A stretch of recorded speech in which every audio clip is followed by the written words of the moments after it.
السلام علیکم ورحمۃ اللہ وبرکاتہ۔ مسائل حج پر یہ پہلی کلپ ہے جس میں یوم الترویہ یعنی 8ویں ذی الحجہ کو کرنے کے کتنے کام ہیں اس پر بات ہوگی۔ ایام حج 5 ہیں: 8ویں ذی الحجہ جس کو یوم الترویہ کہتے ہیں، 9ویں ذی الحجہ جس کو یوم عرفہ کہتے ہیں یا یوم الحج کہتے ہیں، تیسرا 10ویں ذی الحجہ جس کو یوم النحر کہتے ہیں، پھر 11ویں 12ویں کو ایام تشریق میں شمار ہوتا ہے۔ تو یہ 5 ایام ہیں حج کے: 8ویں، 9ویں، 10ویں، 11ویں اور 12ویں۔ 13ویں کا جو دن ہے وہ اختیاری ہے، چاہے تو 12ویں کو نکل جائیں یا چاہے تو رک کر 13ویں کو بھی مینا میں گزار کر 13ویں کے اعمال مکمل کر کے لیکن عام طور پر ایام حج 5 ہیں، 5 دن۔ تو اس سلسلے میں ہماری گفتگو 5 دنوں پر مشتمل ہوگی، جس میں سے پہلا دن ہے یوم الترویہ۔ یوم الترویہ کے حوالے سے پہلے کچھ باتیں یاد رکھنے کی ہیں، معلومات میں زیادتی کے لیے ہم اس کو شیئر کر رہے ہیں۔ پہلی بات یہ ہے کہ یوم الترویہ 8ویں کا مینا کا قیام اور رات مینا میں گزارنا یہ سنت ہے، واجب نہیں ہے۔ سنت کا مطلب یہ ہے کہ اگر یہ کسی وجہ سے چھوٹ جاتا ہے، یوم الترویہ کا قیام دن میں یا رات میں مبیت رات گزارنا چھوٹ جاتا ہے تو اس پر کوئی دم نہیں ہے، چونکہ واجب نہیں ہے اس لیے واجب دم نہیں ہے، یہ بات یاد رکھنے کی۔ دوسری چیز، اس 8ویں کو یوم الترویہ کیوں کہتے ہیں؟ تو یہ اصل میں ترویہ کہتے ہیں سیلابی کو، چونکہ اس زمانے میں پانی کی قلت کی وجہ سے عام طور پر حجاج مکہ مکرمہ سے ہی مینا جانے سے پہلے حج کے 5 دن کے قیام کے لیے پانی کا کافی اسٹاک کر لیتے تھے، اپنے لیے بھی اور اپنے جانوروں کے لیے بھی، اونٹوں کے لیے، مویشیوں کے لیے، جو ساتھ میں جانور ہوتے ہیں ان کے لیے بھی پانی کا بندوبست کر کے نکلتے تھے تاکہ خود بھی سیراب ہوں پانی پی کر اور اپنے جانوروں کو بھی سیراب کر سکیں۔ اسی لیے اس دن کو یوم الترویہ کہا گیا، سیرابی کا دن۔ تیسری چیز یہ ہے کہ حج تمتع کرنے والا اگر وہ پہلے 8ویں سے پہلے ہی مکہ مکرمہ پہنچ چکا ہے حج تمتع میں عمرے کی نیت سے، تو وہ عمرہ کر لے گا۔ لیکن اگر کوئی شخص کسی مجبوری سے کسی بھی مشکل کی وجہ سے 8ویں کے دن پہنچا مکہ مکرمہ اور وہ تمتع کی نیت سے داخل ہوا ہے حرم میں، اور اس کو تمتع کی وجہ سے عمرہ بھی کرنا ہے، چونکہ 8ویں کو پہنچا ہے مکہ مکرمہ، تو چونکہ وہ عمرے کی نیت سے آیا ہے اس لیے 8ویں کے دن وہ عمرہ کر لے۔ 8ویں کے دن مثلاً صبح میں پہنچا ہے یا دوپہر میں پہنچا ہے یا شام میں پہنچا ہے یا رات میں پہنچا ہے تو وہ پہلی فرصت میں عمرہ کر لے، مینا نہ جائے، عمرہ کر لے، جس میں طواف کعبہ، صفا مروہ کی سعی اور بالوں کو منڈانا یا کٹانا۔ چونکہ حج کا دن، حج کے ایام بالکل قریب ہیں، اس لیے بالوں کو کٹانا افضل ہے۔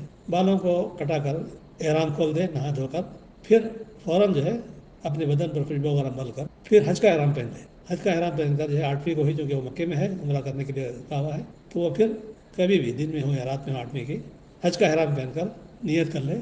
حج کی نیت ہے لبیک حجہ، لبیک حجہ یا اللہم لبیک حجہ، یہ نیت کر کے پھر وہ جو ہے تلبیہ پکارتے ہوئے مینا کی طرف نکل پڑے۔ اسی لیے اس دن کے اعمال کو، احکام کو مسنون رکھا گیا ہے، واجب نہیں رکھا گیا ہے، باہر سے آنے والوں کے لیے، کسی وجہ سے جو ہے وہ مینا میں نہ پہنچنے والے کے لیے عمرہ کرنے کی سہولت ہو جائے۔ چوتھی بات اس سلسلے میں یہ ہے کہ یوم الترویہ ایام حج کا پہلا دن ہے، ایام حج کا پہلا دن ہے۔ آج کے دن ہم کو یا حاجیوں کو کتنے کام کرنے ہیں، اس سلسلے میں احادیث سے 8ویں ذی الحجہ کے 4 کام ذکر کیے گئے ہیں۔ 8ویں ذی الحجہ کو مکہ مکرمہ اپنی قیام گاہ سے، یعنی جو حاجی پہلے پہنچا ہوا ہے اپنا عمرہ والا فارغ ہو کر مکے میں انتظار میں ہے، ایام حج کے انتظار میں، تو وہ 8ویں ذی الحجہ کی صبح میں فجر کی نماز کے بعد اپنے ہی قیام گاہ سے اپنے جسم کی صفائی کر لے، بال ناخن وغیرہ جو اضافے ہیں اس کو نکال لے اور پھر جو ہے غسل کر لے۔ یہ بالوں کی صفائی، ناخن وغیرہ کاٹنے کا جو مسئلہ ہے، یہ یاد رکھیں کہ ذی الحجہ کا چاند دیکھنے سے لے کر عید کی نماز تک کے لیے جس شخص پر قربانی واجب ہے یا جو قربانی کی نیت رکھتا ہے وہ اپنے بالوں کو، اپنے ناخنوں کو نہ کاٹے۔ یہ غیر حاجیوں کے لیے ہے، حاجیوں کے لیے یہ مسئلہ نہیں ہے۔ غیر حاجی جو ہے، غیر حاجی حضرات یوم الترویہ احرام باندھنے کے وقت، حج کا احرام پہننے تک، بلکہ نیت کرنے تک جو ہے وہ اپنے ناخن اور بال جو ہے نکال سکتا ہے، اس میں کوئی دو رائے نہیں ہے۔ تو پھر صبح میں غسل کر کے صبح اشراق کے بعد سے لے کر ظہر کی نماز سے پہلے تک درمیان میں کبھی بھی نیت کر لے، نیت کر جو ہے وہ اب کوئی نفل وغیرہ نہ پڑے، سیدھا مینا کی طرف چل پڑے۔ نیت کرنے کے بعد، حج کی نیت کرنے کے بعد نہ حرم جانا ہے نہ کوئی نفل پڑھنا ہے، سیدھے تلبیہ پکارتے ہوئے مینا کی طرف چل پڑنا ہے۔ یہ گویا ایام حج کے پہلے دن یوم الترویہ کا ابتدائی عمل ہے، یعنی بالوں کی صفائی، غسل اور جو ہے احرام پہننا، پھر نیت کرنا، یہ ابتدائی تمہیدی کام ہے۔ اس سلسلے میں بات یہ یاد رکھیں کہ جو حضرات باہر سے آتے ہیں آفاقی اور وہ معلمین کے انڈر میں رہتے ہیں، تو معلم حضرات آج کل 7ویں کی رات ہی کو جو ہے حاجیوں کو مینا کے لیے نکالتے ہیں، 7ویں کی رات میں ہی مینا کے لیے نکال دیتے ہیں، نکلنے کا آرڈر دیتے ہیں، اعلان ہوتا ہے کہ تمام حاجی رات میں عشاء کی نماز کے بعد 10 11 12 بجے تیار رہیں، بس آئے گی مینا جانا ہے۔ تو اس سلسلے میں یاد رکھیں کہ جب رات میں ہی نکل رہے ہیں تو رات میں نہ احرام باندھنا ہے نہ حج کی نیت کرنا ہے، اس لیے کہ احرام باندھنا اور حج کی نیت کرنا یہ 9ویں کا کام ہے، راتویں کا 7ویں کی رات کا عمل نہیں ہے۔ تو بغیر احرام کے بغیر نیت کے جو ہے آپ مولم کے حکم اور آرڈر کے مطابق مینا چلے جائیں اپنے سادہ لباس میں۔ اب فجر سے آگے پھر وہ آپ کو مینا پہنچا دے گا، تو پھر چونکہ 8ویں ذی الحجہ یوم ترویہ کو آپ مینا میں پہنچ چکے ہیں اور احرام میں نہیں ہیں آپ، تو اس دن آپ جو ہے 8ویں کو آرام سے ظہر سے پہلے پہلے تک غسل کر کے، بدن کی صفائی کے بعد غسل کر کے احرام پہن کر وہیں مینا میں ہی حج کی نیت کر سکتے ہیں۔ عام طور پر لوگ 7ویں کی رات میں نکلنے کے بعد جو ہے پریشان ہو جاتے ہیں، مولمین کے اعلان پر پریشان نہ ہو، نکل جائیں گے، لیکن بغیر نیت کے بغیر احرام کے۔ مینا میں کرنے کے 4 کام ہیں، یاد رکھیں۔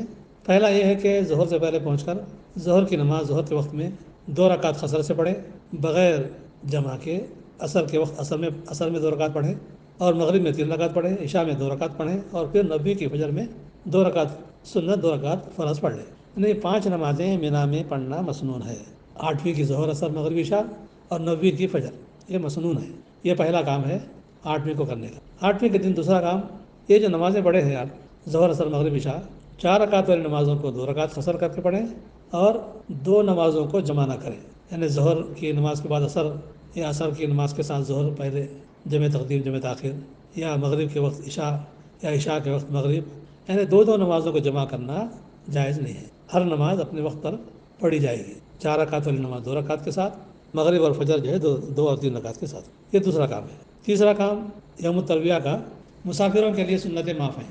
اب چونکہ تمام حاجی مینا میں مسافر ہی ہوتے ہیں، اس لیے سنت موقدہ سنت غیر موقدہ سب معاف ہیں، صرف فجر کی سنت اور وتر پڑھنا چاہیے۔ البتہ چاشت کی نماز چاشت کے وقت میں مینا میں اگر ہیں تو یہ چاشت کی نماز بھی پڑھ سکتے ہیں، چونکہ یہ نفل ہے، نفل نماز چاشت کی نیت سے پڑھ سکتے ہیں، یہ مسنون ہے۔ سنن موقدہ سنن غیر موقدہ کے علاوہ نفل کی نیت سے سفر میں سنتیں پڑھنا نبی کریم صلی اللہ علیہ وسلم سے ثابت ہے، اس لیے اگر کسی کو نوافل پڑھنی ہے تو 2 رکعت کے ساتھ جتنی چاہے نفل پڑھ سکتے ہیں۔ یہ تیسری بات ہے آج کی، یعنی جس میں سنتیں معاف ہیں سوائے فجر کی سنت اور وتر کے۔ وتر کی نماز، وتر کی 1 رکعت یا 3 رکعت یا 5 رکعت پڑھنا یہ ضروری ہے۔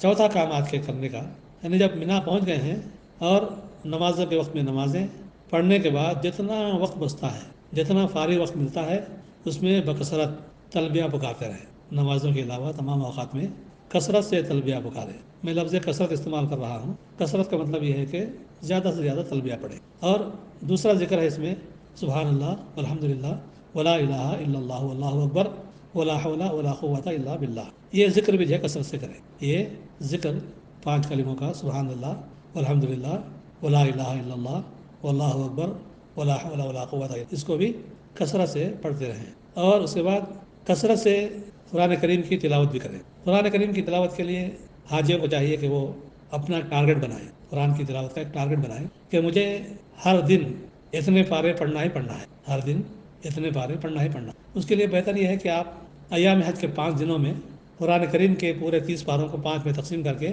روزانہ ایک حصہ پڑھیں۔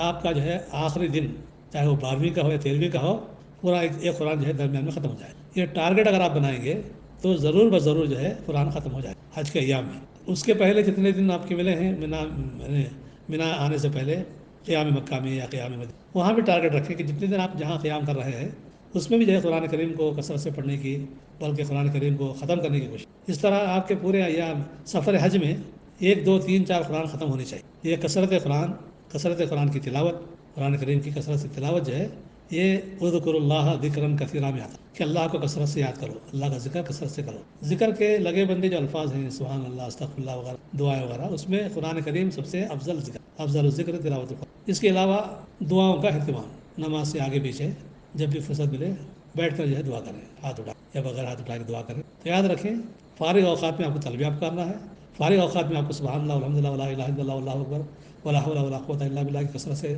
ذکر کرنا ہے۔ فارغ اوقات میں آپ کو تلاوت قرآن مجید کرنا ہے، اور فارغ اوقات میں آپ کو دعاؤں کا اہتمام۔ تو اس طرح یہ یوم الترویہ کے 4 کام اس کی کچھ تفصیل کے ساتھ آپ کے سامنے رکھے گئے ہیں، اس دعا کے ساتھ کہ اللہ تعالیٰ ہم کو صحیح طریقے سے آج کے دن ان مصنون عبادات کے ساتھ گزارنے کی توفیق عطا فرمائے۔ وآخر دعوانا ان الحمد للہ رب العالمین۔